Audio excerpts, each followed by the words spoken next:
Hello there, welcome to the show. Today I'm going to talk about the Zero Theorem and the what the hell is this video. Now this is a film I tried to watch a few years ago and gave up after 20 minutes. And so I thought, no, I'm definitely going to watch this time. And so I did it for this video. This is one of the Terry Gilliam films he made in the 2000s that are not very good. Terry Gilliam pretty much has a cut-off point. Last century, good. This century, mainly not. I like Tidelands.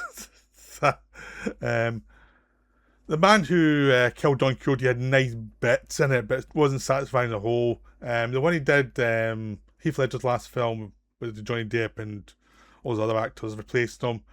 It was another one that was a mess. Dr. Panassis, it was another one that was a mess that had nice bits, but you couldn't say it came together as a good film.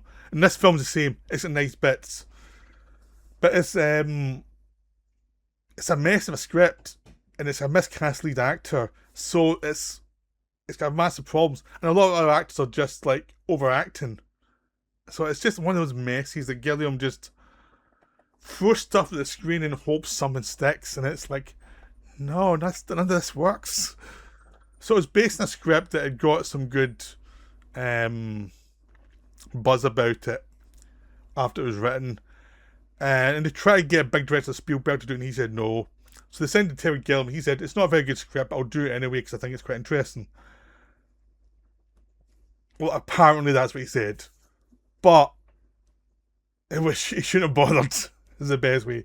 Obviously he needed a job, or he was trying to get something made, but this did not work. So Christoph Waltz, who was pretty big at the time after, basically Django Unchained and Inglourious Bastards, he was a big actor at the time. Now he's reverted back to being a character actor who appears in lots of stuff, but he's not in everything. And he tends to be enjoyable, but in this film he's miscast. It doesn't really connect with the part. It's just like you're watching a professional actor at work, but there's nothing there saying why should I be watching this guy. What's there that's fascinating? He's playing a guy who's recessive, who's hiding from the world, but there's meant to be a spark within him that's interesting, but it's also corrupted. So it's the idea is like, it's not like a guy who's going to be freed from himself by knowledge. It's a guy who will always collapse into himself. But in the end, needs a certain type of actor, and Waltz is not that kind of actor. He just comes across as a guy who is receded into himself and there's nothing left there. So while he's professional, he's asking a lot of questions, he's doing lots of stuff, and he's acting kind of ill. And in a lot of ways, he is a kind of Gilliam type of character. You can suddenly see what like Jonathan Pryce brought to Brazil, or what Jeff Bridges brought to like Fisher King, where they were playing like recessive characters who were damaged, who brought humanity to them. In this film, there's no humanity. There's just this guy who you're following. And it's the whole idea of it is he's trying to find this code, the Zero Theorem, which is a theorem that basically means that nothing means anything. So there's meant to be a code that will prove that. And this guy played by Matt Damon, who's this kind of god character in the world who has all the money, but he's trying to prove nothing means anything. And instantly you think, that would have been a more interesting character to follow rather than the guy who's doing the job. Instantly it's like, why wasn't he the lead character? That's a more interesting dynamic than this weirdo guy who's not very good. And also the way of visualising is boring. Like Gilliam just falls back on every cliche he's ever got. Like all the technology floating around and been reused and repurposed for other things. So everything's like old-fashioned, but trying to be modern, with bits of modern stuff, bits of old-fashioned. There's a VR thing where they're trying to connect theorems. But it's just visually, this thing is like, we can't just connect theorems like this. Theories get connected by like work on like logical math. This is just like a guy playing a game. And it's not satisfying at all as a concept of why you're doing something.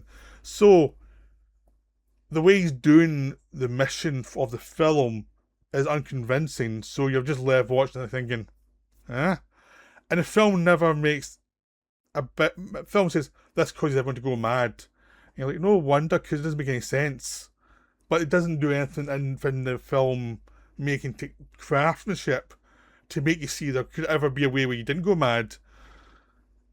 And you don't need to know the rules of how it works at all, because it doesn't. It goes against any kind of logic that you know of how math works. It just feels like a guy who doesn't understand math trying to visualize math in a way that the idiots can follow. But it just shows like ignorance of math.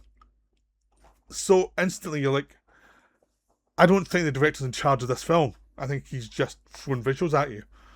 And you've also David Thewlis in it playing this guy who's like this kind of grotesque guy who changes who he is all the time. He's the boss of Christoph Waltz, but he's whining, he's hypochondriac.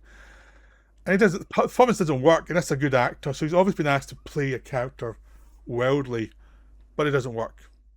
You've also got the kid of Matt Damon, who's this like computer genius who's helping, who's not interested in the theme at all at start, but then ends up goes to help Waltz with his computer, and he starts to bond with Waltz a little bit. And that performance is good, but he's playing against Waltz, who's not that good in this film. To be honest, he doesn't give out that much.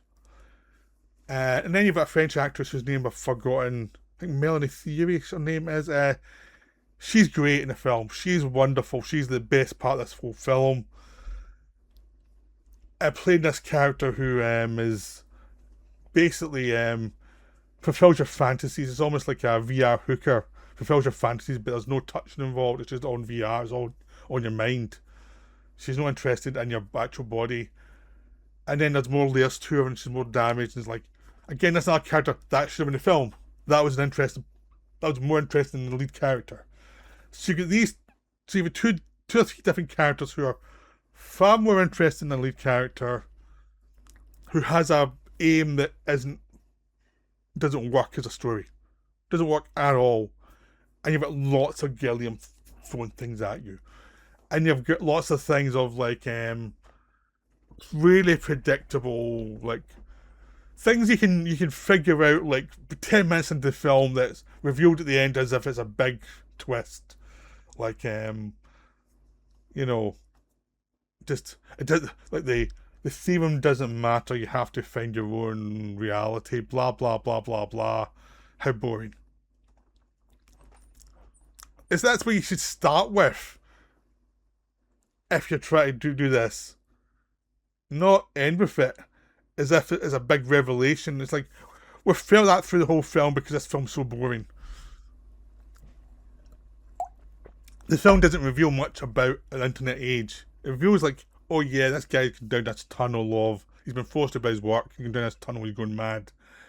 That's an interesting metaphor potentially for the way we're working now. But Gilliam just likes to have it as a big metaphor for everything, rather than how does it actually work with people. It's just like, that's a vague metaphor. Look how clever I am, hey! And it's like, nah, it's just vague. It's just nothing there. And the whole film's like that. It's just like, it's a film begging for you to take it seriously and begging to be thinking it funny and eccentric, and it's like, it's none of those things. It's just boring.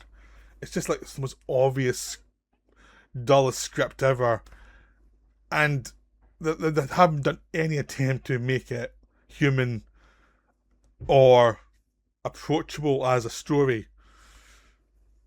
Like, the script needed a basic full-on rewrite, and looking at what actually is interesting about it, it just is this mess of a script. And then just get a lot of mannerism. And it's obviously a feeling of a director doing a lot of mannerism because he knows there's nothing really there. It's just lots of theories about how you exist in nothingness, but it hasn't been cohered into any kind of narrative, which is the problem with Gilliam generally in the 2000s, where he doesn't seem to think he needs to write any scripts that actually have a kind of path, a logical path that makes sense in a kind of thematic way or story way. It's just like, I'll throw stuff at the screen and aren't I smart and can you figure this out? And it's like, there's nothing to figure out. It's just chaos. Visual chaos, mental chaos, but there's nothing below the surface. It's like, and it's not even examining the chaos we feel, because it tries to act as if it's smart and not actually say, oh, it's about something, rather than, oh, okay, if you have theories about chaos, how do you find meaning within chaos and try and do it in an original way? No, let's try and look as if we're smart and not do that and just say how dumb you are. That's what the film feels like. Like, they can't engage in its own, the thing it's worried about, it can't engage in that honestly. It just engages in that with lots of stuff. And the lots of stuff is just dull. So this is a mess. This is just a mess. This is just a painful mess. It's like, this is what happens when auteurs are allowed to be auteur for so long that no one's telling them this is nonsense. And it's really depressing, because Gilliam in the 2000s has just fallen away from basically from the 70s to the 90s. He was doing great stuff. He was doing really fun stuff. You can still watch Brazil, Baron Munchausen, Time Bandits, Fisher King, 12 Monkeys, all that stuff, and be like, well, this is really tailed, this is really good, this is clever. And it's engaging with people, it's trying to engage with people. But since then, he just seems to have lost any engagement with people and just like, I'm a genius, I'm a great genius, and you're all plebs. It just feels there's a cynicism there that's just demeaning to the audience. And that's why there's not much of an audience for him now. It's just like, you've shown your contempt for everybody, and it's pretty ugly. I mean, that's my theory. That's why I've kind of fallen out with watching Gilliam films when they come out now, because it's like, I'm just going to be frustrated, and I'm just going to see egotism at work. Like, he's just not engaging with his audience at all. And it's not like engage an audience and be like superficial or be like lazy with your stuff. So this film's got lots of lazy. It's just like engage in your premise and actually like work it as if it really means something. Work it with like genuineness. It's just like, no, I'll just throw mannerism up and hope for the best. So that's my rant with this film over. I found it to be a very painful watch. And it's like, and I've had painful watches with Gilliam films before, but this one feels the most painful one. This is just like, should never have been made painful, or if it was, it should have needed a massive rewrite. And it's again, some actors are trying their best to make this work, and it just does not work. And I don't think it ever could work. And I think it's just laziness at the centre of it. It was like, I'm not going to try to make this cohesive. And that's kind of betrayal of an audience. If you're like, I'm going to take all your time and waste it because I can't be arsed trying. But that's my view of the film. Maybe you'll think something different. Hope you enjoyed this video. That's me for now. Bye.